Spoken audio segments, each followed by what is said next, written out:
Is Saturday. Here's Coach Kelly. I thought this was a lively bunch. Oh, those are the costumes, huh? Well, it's a big day, as you know. It's Nick Saban's birthday, so I want to wish him a happy birthday to start this off, and maybe that'll soften things up a little bit.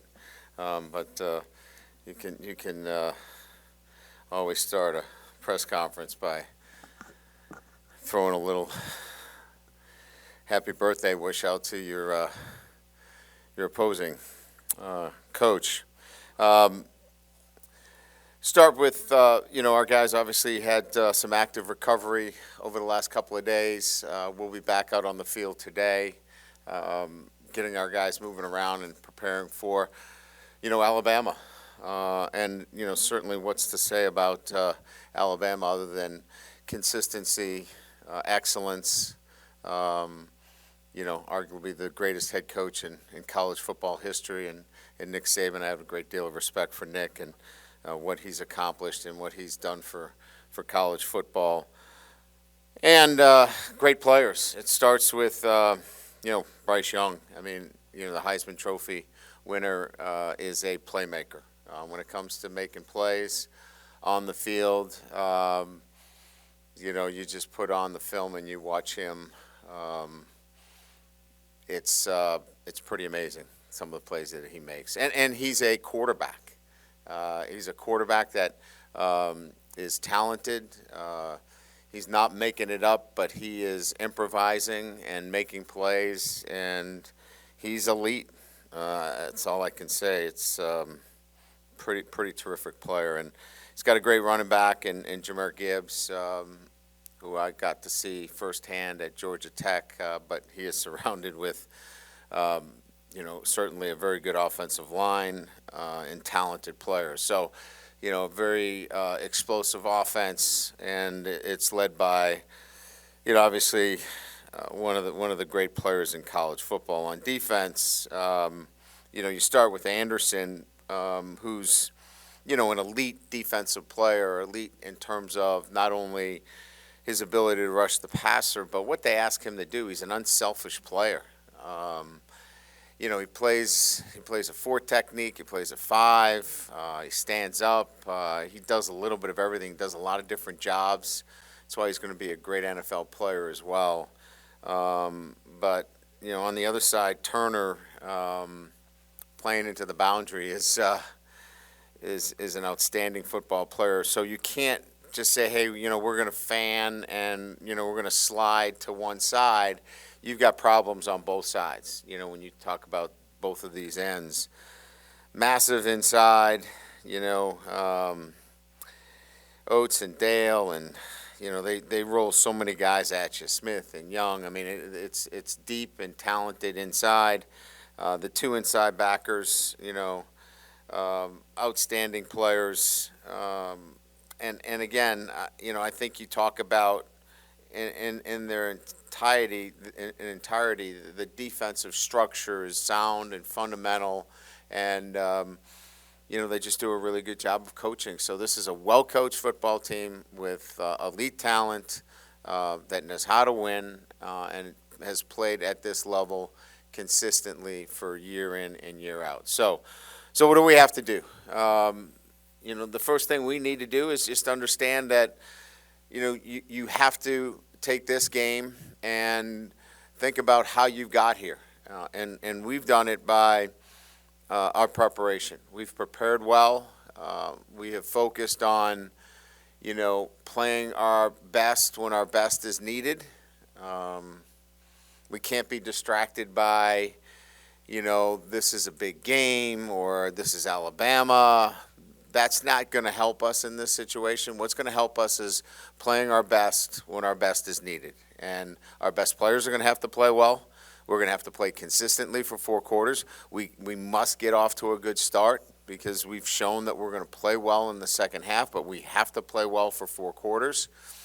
And we have to play consistently, one play at a time.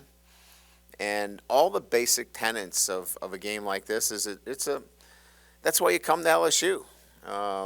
It's not pressure. It's a privilege to play in games like this. certainly why I came to LSU to want to play in games like this. But all of the noise, all of the other things are just distractions. This is about preparation. This is about focusing on our process this week and preparing to play our very best and adding another layer to what we're doing, and being more intentional in our practice, and then when it's time to flip the switch to performance, play more consistently when it's time to play. So with that, we'll open it up to questions. Hi, Coach, right here. What was your reaction this weekend to jumping 3 spots in the AP poll? Right Where here, are we? Coach. I'm sorry. I didn't even know. And I'm not just bringing that up. I had no idea that we jumped up, because it's really not anything that changes what we do and how we do it, right? I mean, it's kind of what I just talked about. Is the most important thing really is what we do on the practice field today and how we prepare. If it generates more buzz in terms of getting into the stadium and more fans, I'm all for it. Jump us up as high as you can, but it's really about our preparation that focuses my attention. I guess when you look back on those 2 postseason matchups with Nick Saban, I mean, do you look back at kind of lessons you've learned from those, or things you wish you could have done differently, or was it just as simple as Alabama had better teams? They were extremely talented teams. The 13 team was as physical as a football team that I've ever played against, and have not played a team as physical. And then if you look at the perimeter skill that they had, I think that was 19, it was amazing. So, 2 different teams, but, just fabulous players on both sides of the ball. Hey, Brian, can you give us an update on the plan for guys like Garrett Dellinger and Major Burns this week, which their plan will be getting toward Saturday? Yeah. So Major Burns is cleared to participate, so he'll be out at practice today. So he, as you can imagine, will be in our game plan, and we expect him to play and be an important part of what we do. Garrett Dellinger is day-to-day. He had a good weekend. He was here this weekend. As you can imagine, that's a little bit different because he's got to be able to take a load on that knee. And, when you're coming back from a knee injury, it's easier to obviously not have to worry about running and cutting, but you've got to be able to take the load, and that's what we're working on right now. We think we're going to get him there, but it's still a process because now we're going to add practice onto it. And so we got to see how he responds each day after practice. We had people leaning on him individually over the weekend. Now we're going to be leaning on him for a full practice, and we'll see how it goes. But he's making good progress. It'll be a soft cast. It's certainly the knee that's more the concern than it is the hand. Hey, Coach. How do you plan to use the linebackers in this game? We saw a little bit of Perkins and Ojulari in the last game, and you've got a pro-style offense, and Gibbs is a unique challenge. I'm just curious as to what the roles will be for your linebackers. Well, I think it's important that the best players play, and I think we've seen consistently who those players are. Micah Baskerville's been playing really good football for us. Obviously we want to get Ojulari on the field and Perkins. Those guys are making plays and have had, for us, high production. So not that Greg has not, and certainly has done a really nice job for us as well, but those are your high production guys. And so when you're playing a team like Alabama, if you know what you're doing at all, you better get your best players on the field. Coach, no matter who you're playing, it's always a talking point. We need to get pressure in the quarterback's face and make him uncomfortable and whatnot. But with this guy, it looks like the more he's allowed to play street ball and run around, that's when bad things happen for the defense. So how important is it to prevent those kind of things from happening? Yeah, I mean, I think it's, making sure that you don't give up big plays. You got to minimize those, staying in coverage. if he scrambles for a few yards here and there, that's going to happen within the realm of the structure of the offense or defense. But it's coming out of coverage. It's losing your eyes and not staying disciplined. If you've got a man, you've got to be able to lock on it. And then, we've got to be able to tackle him when we get our opportunities. But you're absolutely right. I mean, he breaks down your defense when he scrambles, and he's so intuitive and can make those plays happen. I think what we're concerned more is turning a smaller play into larger plays. Brian, now that you're facing Alabama day to day on a recruiting battles and that kind of thing, what are sort of the priorities in terms of positions and also maybe geographical areas for you in this program as y'all try to flip the balance of power in this rivalry? Wow, there's a lot there. I don't know where to start. Look, I think it starts with pulling your base, and I think our base, extends all the way up to the border, right, north of Baton Rouge. And so I think there's been a heightened focus on making sure that in the state of Louisiana, we're not just, we're not myopic in a sense that we're just in one geographical area. It's got to really focus on the entire state. So I think it starts there. I think identification of 25s and 26s and making sure that we know all the players in this state and have done a really good job of identifying everybody in the state of Louisiana. So, look, this adage of locking down the borders it's like being a lockdown corner, There are no lockdown corners, okay? There are good corners, and there are corners that are elite. We can be elite in the state of Louisiana, and that's what we need to do. I think you start there. And then, look, it's about filling the needs that we have currently in our program. We're not there yet. Unfortunately, we're probably going to have to dip back into the transfer portal a little bit. We have some really good young players, and we're not going to forsake them. That's where we want to build this program. This program will be built on freshmen, but there are a couple of positions that still have, holes in them that need to be supplanted with some transfers. But we're much better than we were last year. We'll get better this year, and then hopefully in another year. This is just about player development and bringing in freshmen. That's stage 2 in terms of getting to where we need to be to hopefully get to that final narrative of upstaging Alabama. But we're certainly not there yet. Right in the middle. Just you and Nick, two elite coaches, right? How much do you savor the moments of going against fellow elite coaches? And you talk about the preparation. I'm curious, as a coach, do you all feel an added sense to have better preparation, or is that counterintuitive in big games where you've talked about before, maybe doing less can be just as important?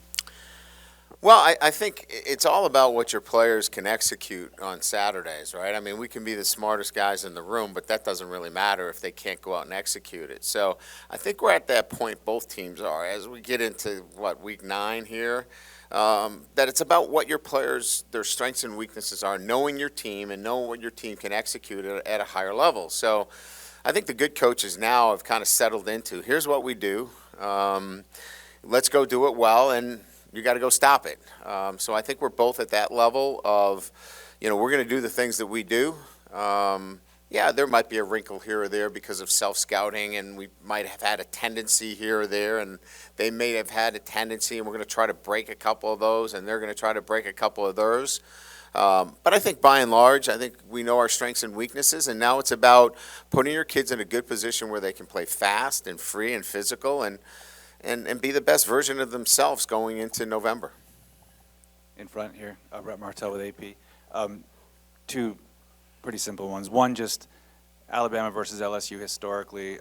From afar, what were your impressions of the significance of this matchup? And second, not every school gets to have their highest profile games in November. Is that a fortunate thing that you're glad that's happening at this point in the season? Yeah, historical significance is one where, There is a clear rivalry between the programs that is real, that you can feel, and that's long-standing. It goes way back to, just these two teams being original teams in the conference going against each other. So, but, I've come to know that, a lot of these games that we play in the SEC have some interesting side notes along the way.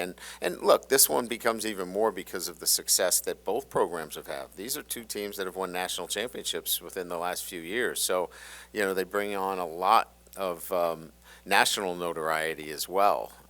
Anytime you play a game like this that's conference, within your conference, they have to have significance, historically.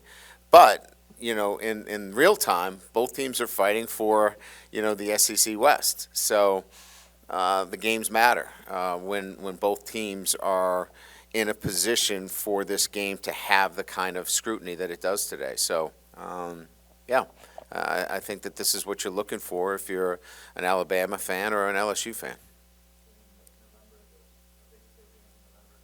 Yeah, I mean, again, I would say that, when you're looking at your schedule in the SEC, when you have Alabama on your schedule in November, this could be one of those where you check the box if you're not playing well.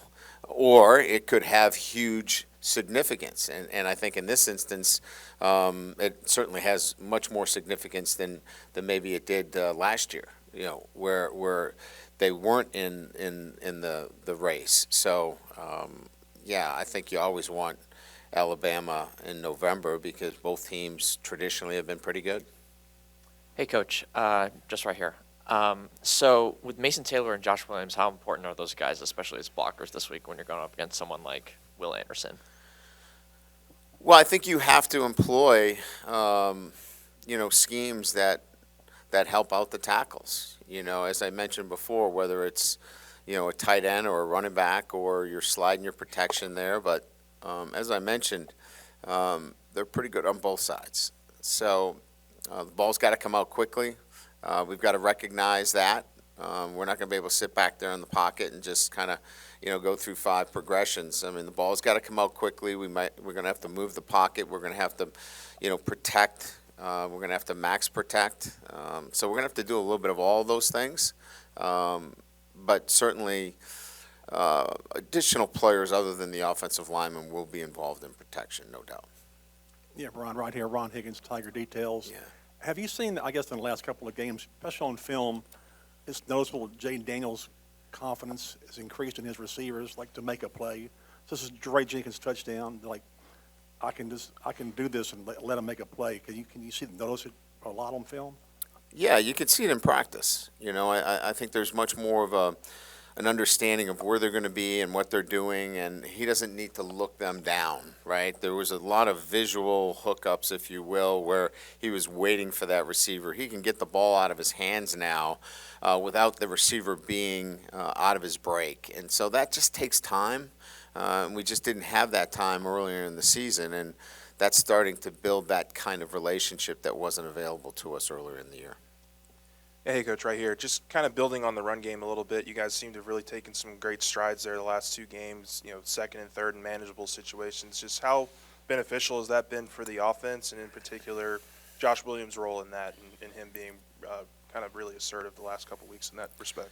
Yeah, I think it's like anything else. You need to find some balance within your offensive structure. If you're so one-dimensional that you have to throw the ball on those second and third down situations, then the defense has the advantage in those kinds of situations. And I think, they got offensive staff, and I think Mike's done a really good job of making sure that through play calling, there is a balance where you have to defend the run and you have to defend the pass. And, that's been the philosophy from day one, is that, we better be equally as good at both, depending on what we get. And I think we've done a pretty good job there.